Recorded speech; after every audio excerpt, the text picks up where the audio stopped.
I'm Marcy Penner, Director of the Kansas Sampler Foundation. We're an Inman-based nonprofit, and our mission is to preserve and sustain rural culture. A couple of years ago, the Kansas Sampler Foundation and the Lieutenant Governor at the time, Lynn Rogers, we decided to go in a partnership to find out how to recruit and retain young people in rural. So my name's Cora Lopez. I'm the Main Street Director. Main Street Dodge City is a nonprofit organization that concentrates on the economic development of downtown. My name is Paul Cloutier. I am a partner in a Boulder Humboldt in Humboldt, Kansas. We're a nonprofit organization that focuses on the revitalization of a rural Kansas town. My name is Sarah Bloom. I am in Hays, Kansas, and I am lucky enough to be the Downtown Hays Development Corporation Executive Director. I am Eli Swati. I'm the Executive Director of the Seward County Development Corporation. I live and work in Liberal, Kansas. It was just really awesome to hear that welcoming people was so important. It wasn't just welcoming them to town. It was about making sure they felt welcome even 2 years in, 6 years in, 20 years in. There's two stories that we often tell about rural. There's the story that's really about tradition and preserving something from the past.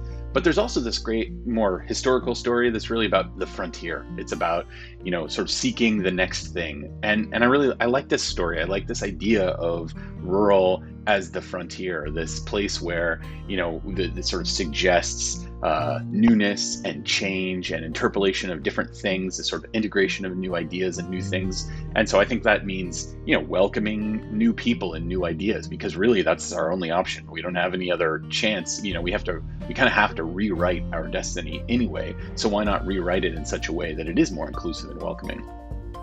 I think the first thing communities need to do to be welcoming and inclusive is, first of all, be aware that it's important.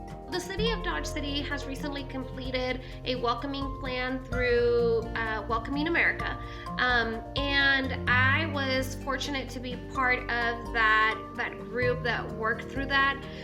We have different cohorts that met and had different community members and stakeholders that were able to give their opinion on what it meant to be a welcoming city.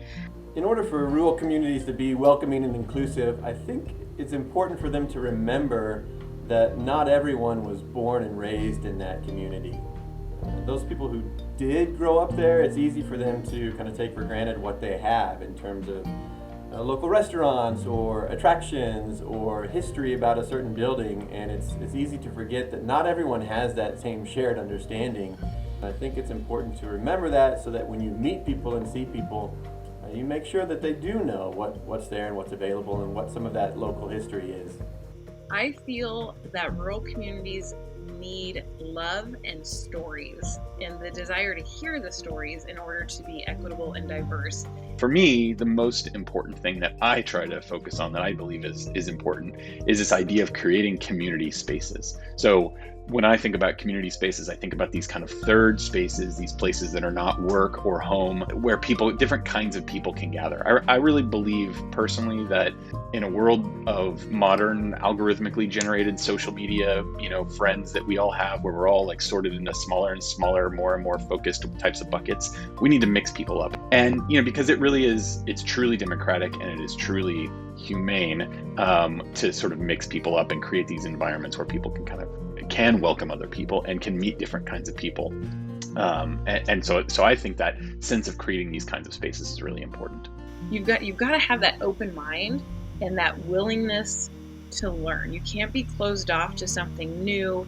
You can't go in with preconceptions. You have to want to get to know that person. You have to want your community to grow, because it's going to be those new individuals and those new beliefs and those new ideas that are going to grow your community ultimately. So you've got to keep that open mind and be willing to hear those new ideas and appreciate the people that are coming in. I think part of the fun is figuring out how to welcome people, and if you engage your community members in that, it's not like, well, this is a program somebody brought in and we're told this is how we should welcome people. But, get them involved, get them to understand how very important it is. I think it can be fun.